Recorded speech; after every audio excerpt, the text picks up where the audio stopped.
Welcome to developing 2D and 3D games with Unity for Windows.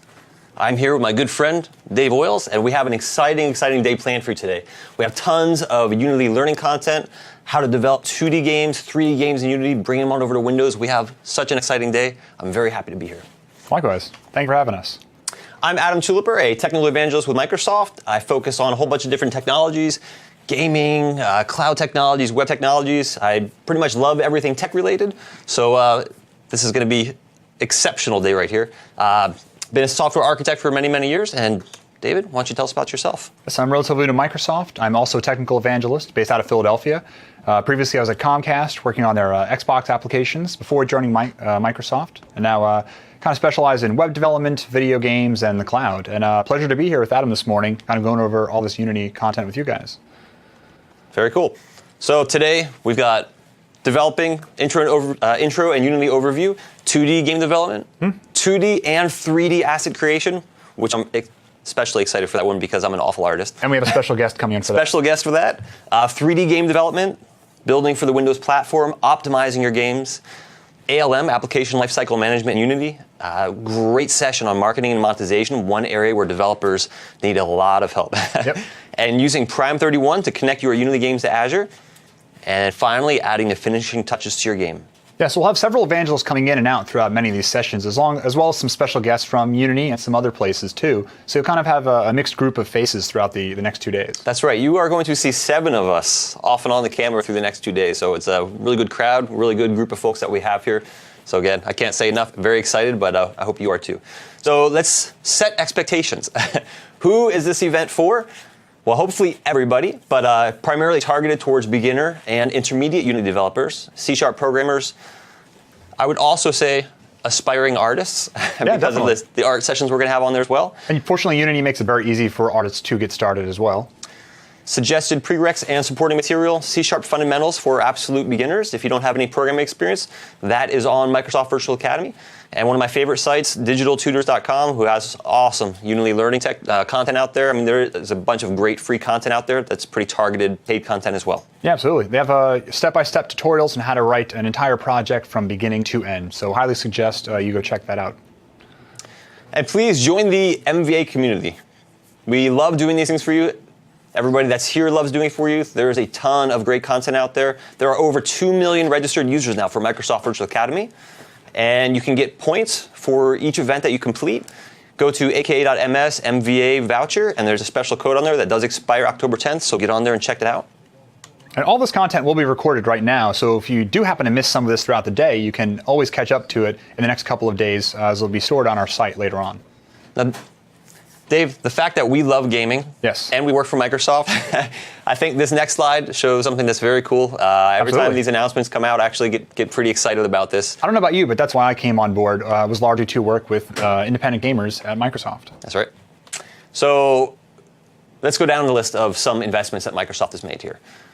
Prime31 is a leading plugin writer for Unity. There's a year free for Prime31 plugins for Microsoft. If you go to their website, go to the Microsoft section, you'll find, rather than prices, and a lot of them are typically like $75 or so, you can download them for free there for a year.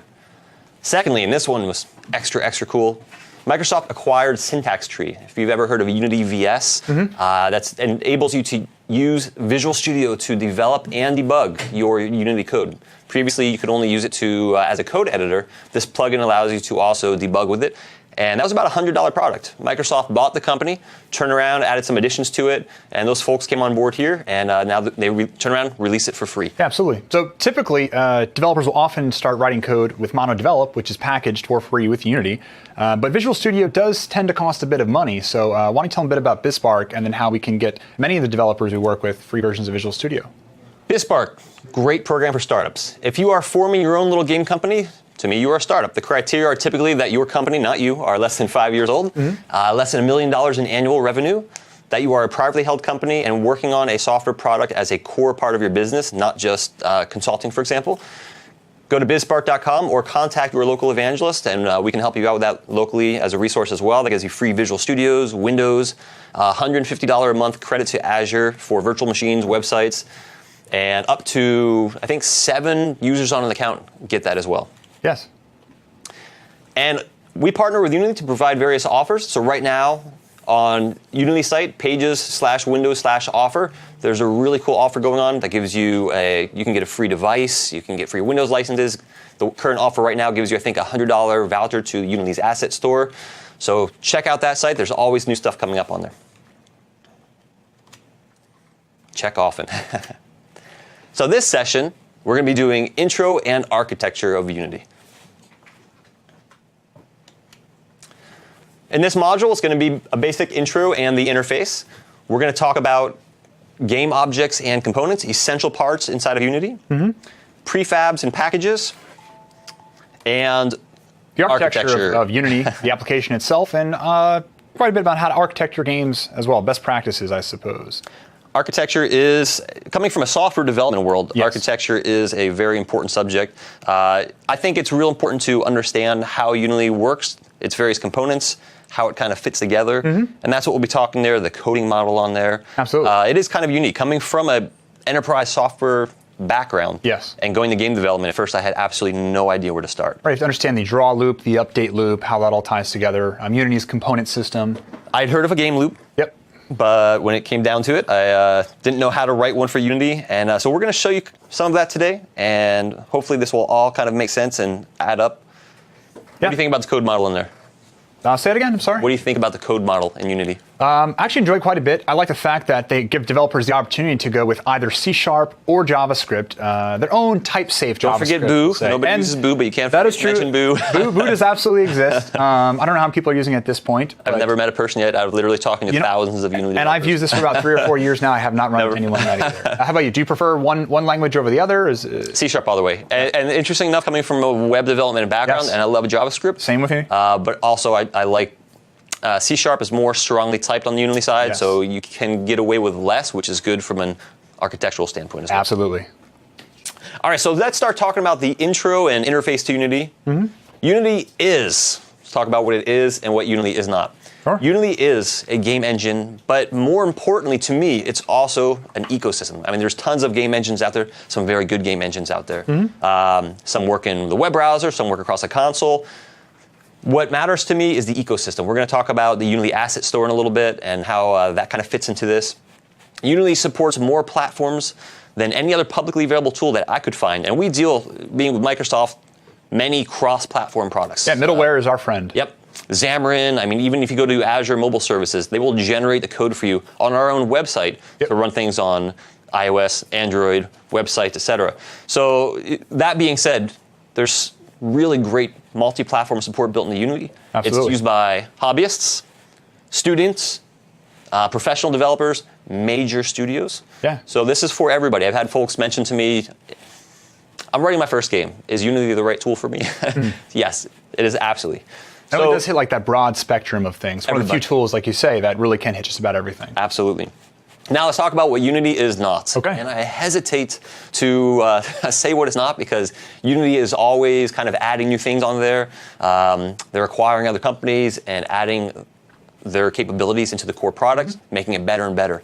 So Unity is not, though, as it stands today, a 2D image or vector graphic creation tool. In other words, think of like Photoshop, GIMP, Paint.net. You're not going to go into Unity and start drawing out a sprite. Right. Matt is going to show you later on today how you can do that. Unity is also not, and I put a big asterisk after this, it is not a 3D modeling environment. There are some very powerful 3D tools out there. There are free tools like Blender, paid tools like Autodesk Maya, 3D Studio Max, Ashita 3D. There's a whole bunch of them out there. But Unity does not have built-in a modeling environment. It does have a terrain system built in. Yes. So that is modeling in a sense. You can build out your terrains. I did that about a year ago here for a Virtual Academy session. But it does support many third-party plugins because of that ecosystem. Huge selling point for that system or this platform because very, very few can even offer that at this point. Yeah, huge. If this was small, this is huge. Yeah. And I mean, extensibility is another large key feature for this because if there's something you don't enjoy about the engine, often you can write that yourself, extend it, and if it's of high enough quality, you can even sell it and make quite a living off that in an asset store. There are some folks that I believe have made over $1 million off of Unity's asset store. So keep that in mind. You can sell your own assets on there, 3D assets. Well, we'll look at the asset store shortly. I don't want to get too far ahead of myself, but the asset store is amazing. But in the asset store, speaking of 3D modeling, you can get Pro Builder. There's other plugins as well. Pro Builder is one that I know because Matt uses that. And that allows you to do some rudimentary 3D modeling inside of Unity. So that's why the big asterisk follows that. Right. All right, so features and capabilities of Unity. What can it provide you? What can it provide me and all of you attending today? AAA game quality. It is a good engine for your game. Unity provides an editor, which is what you work in, and that gives you the ability to do level assembly, where you can kind of drag and drop, assemble everything in there. Right. But more importantly to me, it gives you an in-editor gameplay experience. So you can develop, click play, run your game. Develop, click play, run your game. You don't have to do these separate builds and export, which really makes your workflow fast. Or even the ability to drag and drop assets into a scene live is a huge selling point. Yes. Physics. We'll talk about the physics engines in a little bit. Programming with C#, JavaScript, Boo. One day I won't mention Boo anymore, but I still feel like I need to for some reason. 2D and 3D support. So Unity was always a 3D tool to start, and they didn't have built-in 2D support until a couple versions ago. They had various plugins in the asset store to allow you to do that. And now they have added some pretty cool 2D support built in. Yeah, so, as of November of 2013, that's when they finally added those 2D tools, along with many assets and pre-built scenes that developers can actually use and engage with. Free stuff you can download and check out and kickstart your 2D game. Audio. 2D audio, 3D audio. You hear a gunshot in the distance over there. You can hear it from your right-hand side, gunshot over there, left-hand side. Backing tracks. It supports a bunch of different audio formats. Very powerful audio there. And particle effects, one of my favorite things. Absolutely. Shuriken's a beautiful thing to work with. If you want, you being you, because you're on the East Coast, if you want snow, for me, I live in California, so smoke, fires, earthquakes, right? Right. You can generate all of that through particle effects. You can generate little ghosts coming out of the ground. You can do snow, rain, all sorts of amazing things. We'll look at particle effects very briefly in this as well. And the animation system, 2 animation systems, the legacy animation system and Mechanim, which allows you to do so many cool things. Previously, maybe if you had a character shooting a gun, you had a character running. If you wanted to merge the two, well, you needed a separate animation of a shooting, running character. Right. And now with Unity, it will actually blend those on the fly. You can say, hey, from the waist down, I want you to do these animations, which is running, and then from the waist up, I want you to do whatever other animations I apply to it. So an amazing system called Mechanim there. Now the asset store, nearly everything that you need for your game. Complete projects, 3D models. We'll explore the interface real quick in the asset store shortly. It is absolutely amazing what you can find there. Makes you wonder how we got by before. I know. Well, I didn't develop games before. Oh, well, there you go. I didn't get by it. All right, so let's go right into talking about the environment in Unity. It's all about the scene.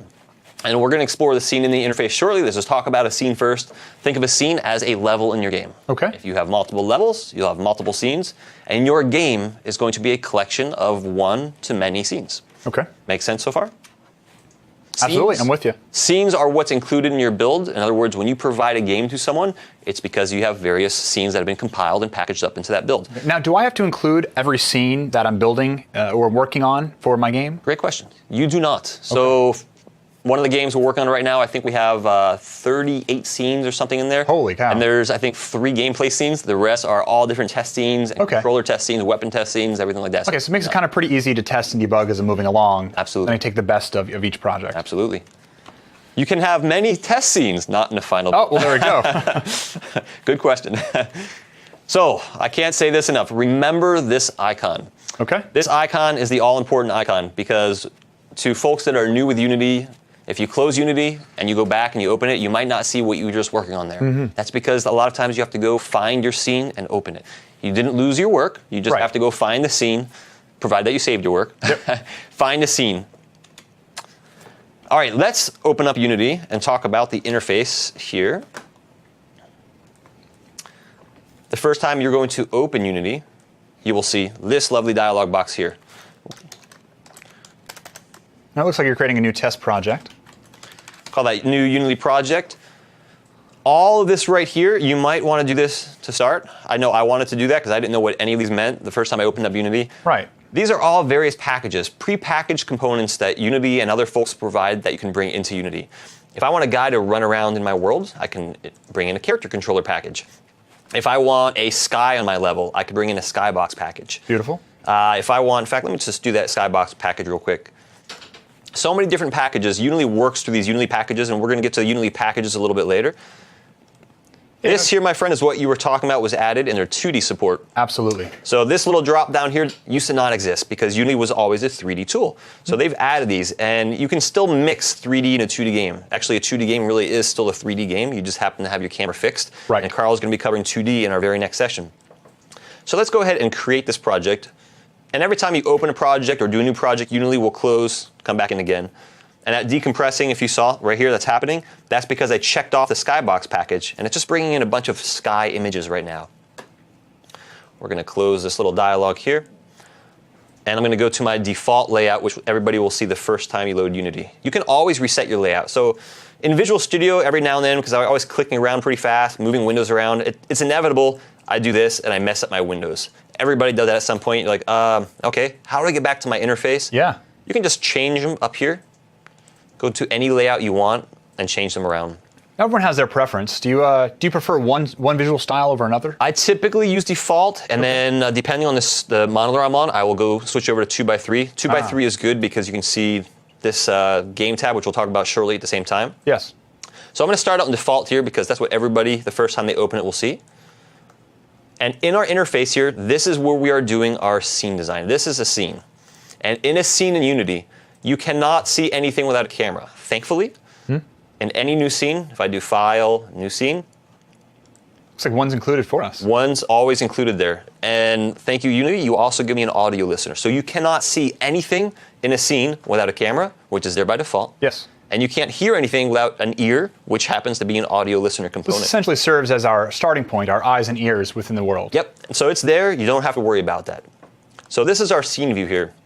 Now, everything that's in our scene is over in this window here. This is our hierarchy window. And this happens to be pretty empty right now because we have just a single camera in our scene. So if I highlight that item, then we get the properties of it over here in the inspector window. And the inspector window shows some basic properties. We're going to talk about these game object properties coming up next. Okay. But all these other components get added.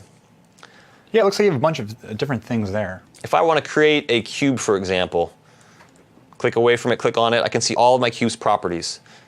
Now, navigating in here, I highly recommend a 3-button mouse. And you're like, well, what is a 3-button mouse? Oh, you find it's kind of difficult to do this on a laptop touch.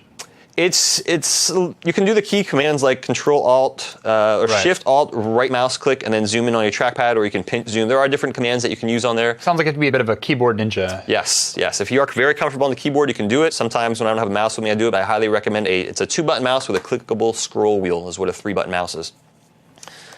All right, navigating around here, my scroll wheel zooms me in, zooms me out, and you'll find that most of the time that you spend in Unity, in the interface, doing your scene design here, is dragging and dropping objects in, moving things around, rotating around to see how they look, because 3D space is very confusing at first. It might look like this cube is sitting down on the earth, and yet when I go ahead and I rotate, if I move up here like this, and rotate, I can see that cube is actually pretty far above my ground there. Yeah. So it's going to take you a little bit. The first time you open Unity, you're going to be a little confused trying to navigate around and moving things around. Right-click to zoom around like that. Click your center mouse wheel to pan. Now this equates also to the icons on the toolbar here. Yes. Pan is the same thing as clicking your scroll wheel. And these we're going to talk about shortly when we get to talking about game objects. Let's look at the next window down here, our project window. This is everything that is included in our project. So this roughly maps to what's on the file system here. If I right-click on this and show an Explorer, it will show me my Unity project here. Now, you might notice that the only folder that you see here happens to be the Assets folder. That's because Unity's tracking these for other internal purposes, and I'll talk about those a little bit later on today. Don't mess with these folders. It's typically a bad idea unless you have a specific reason that you know what you're doing. Right. Virtually everything you can do in the Unity's interface here. If you need to drag in an image, you can just literally take it from Explorer. Let's assume this was an image, and I can just drag it into my project. So that works. Don't mess with the file system. And also, it'll update things for you as well on the fly. So if you start adding new scripts, it'll quickly rebuild the project with the scripts in real time. Absolutely. because I brought in that skybox, what I'm going to do is I'm going to show you something really cool. Just like that, because Wow. I brought in that package. Now, if you recall, that was the skybox little package that I checked off here. Now, any of these packages, you don't have to bring them in now, so don't feel like you have to check those all off. You can always bring them in later through Assets Import Package. Perfect. Sometimes less is more. Sometimes less is more because more is more in this case. Overcomplicate your project, especially when starting off. Yes, and if you're like me, I'm always running out of space on my system. Yes. So these will make your project size grow, and because it's media and files, your project can get pretty big pretty fast. Yes. Now, the coolest thing about Unity here is play mode. I click play. I'm going to go from my scene view, and it's going to switch over to my game view here. So I'm playing my game. I can't do anything with here. I can't interact with it in any kind of way because there's no code to do that. Right. There's nothing telling Unity to interact with the scene. It's just a camera that's looking out at my scene. And I can do this in real time. So I'm playing my game right now, literally. See these buttons highlighted up?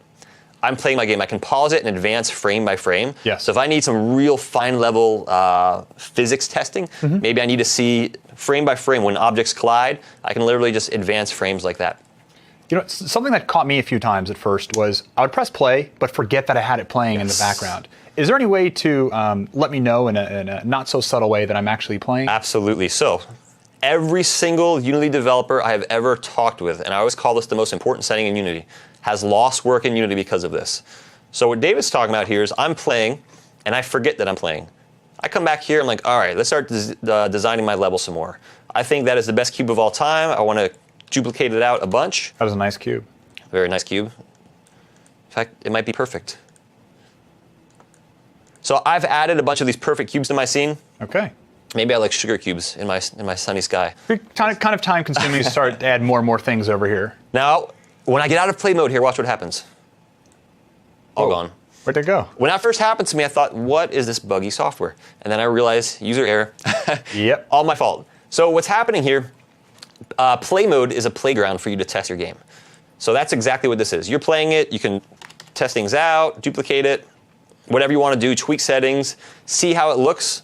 When you're done, it goes back to the way it was. There is a plugin you can get from the Unity Asset Store that will actually apply those changes at runtime. I need to look into this. But let's do my favorite setting here. Edit preferences, colors, play mode tints. You notice how it's kind of in its own little setting by itself. Yes. They should have a big box around this, and when you open this dialog, have like a neon sign pointing over here. Yeah. So open that up and choose, I used to do red, now sometimes I'll change the color a little bit. Something that's not blinding to the eyes. And that might be blinding. We'll do orangish because we're coming up on Halloween and not that. That's right. Goodness, it's Pumpkin almost spice. Halloween.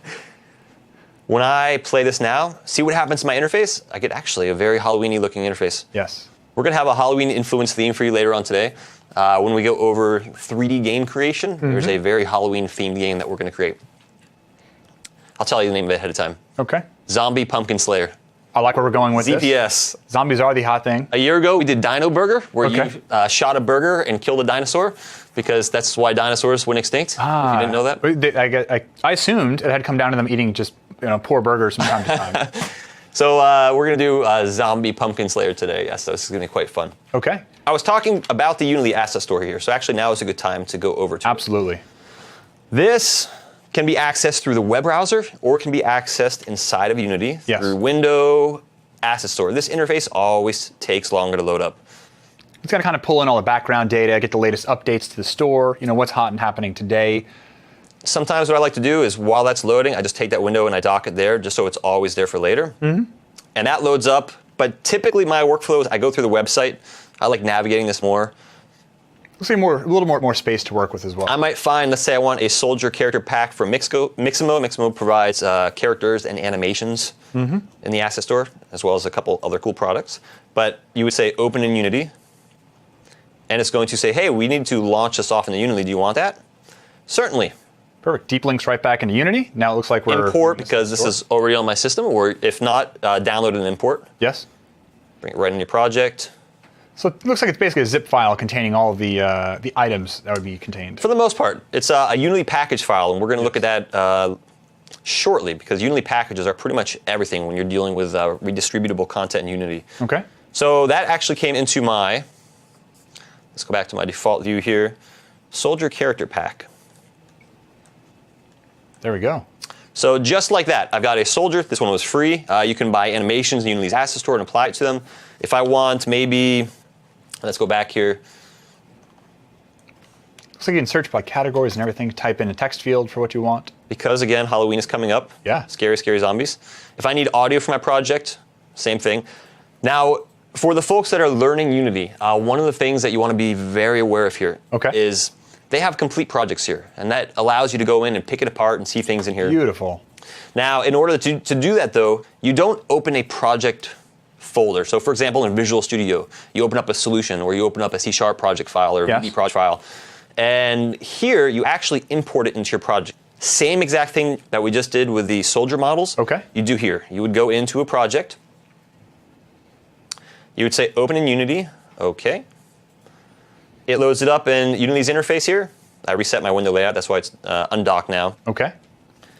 And once it loads up, you basically bring it into your current project. Yes. Once you bring it into your project, you have to look for the files. And so rather than downloading a whole nother one here, let me just save the scene first. We'll Control S. We'll call this main. I'm going to open a project I just had. This one was called Demo, where I pulled in.